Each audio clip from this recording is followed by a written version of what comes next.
Hello dear students, JEE advance PYQ में हमारे पास है 2021 पेपर 1 का क्वेश्चन है। आइसोमेरिज्म से क्वेश्चन है ओके, जिसमें स्टीरियो मेनली इंक्लूडेड है। बोल रहा है मोनोब्रोमिनेशन की रिएक्शन, मोनोब्रोमिनेशन करवाओ किसका, 1 मिथाइल साइक्लोहेक्सवनीन का। ओके, तो 1 मिथाइल साइक्लोहेक्सवनीन जो हमारे पास होगा वो होगा ये, ठीक है। This is 1 methyl cyclohexene. अब हम इसका क्या करवा रहे हैं, bromination in presence of sunlight. तो हम जानते हैं कि वो डबल बॉन्ड की कार्बन के साथ रिएक्शन नहीं करेगा। ओके, तो हमारे पास जो प्रोडक्ट बनाएंगे, हम पहला प्रोडक्ट बनाएंगे। फ्री रेडिकल मैकेनिज्म होता है, तो फ्री रेडिकल मैकेनिज्म में हम क्या करते हैं, CH2 के ऊपर फ्री रेडिकल बनाते हैं। अब CH2 के ऊपर फ्री रेडिकल बनते ही हमारे पास यहाँ पर दो कंडीशन हो जाती है। एक तो ये फ्री रेडिकल जो है वही क्या कर लेगा, ब्रोमीन अटैच कर लेगा, और एक क्या होगा कि यहाँ पर कंजुगेशन होगा और इस वाले कार्बन पर जो है हमारा ब्रोमीन आ सकता है। तो एक प्रोडक्ट जो है ये भी पॉसिबल हो गया। ठीक है, चलिए अब आगे बढ़ते हैं। आगे हमारे पास जो है इस कार्बन फ्री रेडिकल बन सकता है, और जो बनेगा फ्री रेडिकल, यहाँ पर जो फ्री रेडिकल बनेगा, अगर आप इसका कंजुगेशन भी करवाओगे तो आपको हर तरीके से सेम ही प्रोडक्ट मिलेंगे। तो मैं यहाँ पर वही प्रोडक्ट बना देता हूँ।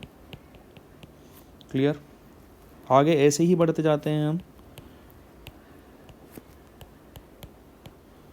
इस पर बना देते हैं, तो ये जो है कंजुगेशन में है ही नहीं। So this is Br। Clear, now the next is, इस पर बना देते हैं, तो ये भी कंजुगेशन में नहीं है। क्लियर, नेक्स्ट इज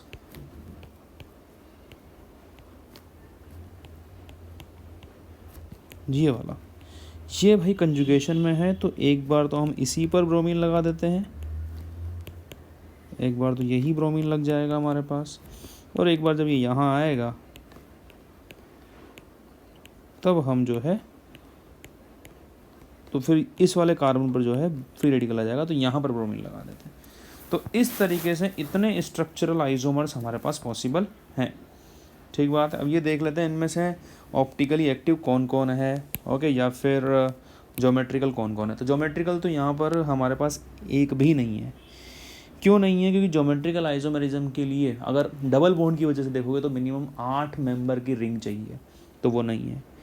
अगर सिंपल रिंग में आप देखते हो तो उसकी क्या कंडीशन है कि मिनिमम 2 sp3 कार्बन पर जो है, तो दोनों sp3 कार्बन के जो 2 सब्सटीट्यूशन है वो दोनों क्या होने चाहिए, डिफरेंट होने चाहिए।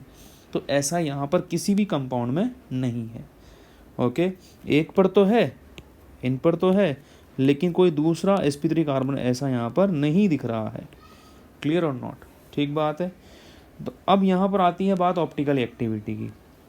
तो यहाँ पर ऑप्टिकल एक्टिविटी नज़र नहीं आ रही है, यहाँ पर नज़र आ रही है, तो यहाँ पर होंगे D एंड L। यहाँ पर भी नज़र आ रही है, तो यहाँ पर होंगे D and L। Same here, D and L, same here, okay, again and again.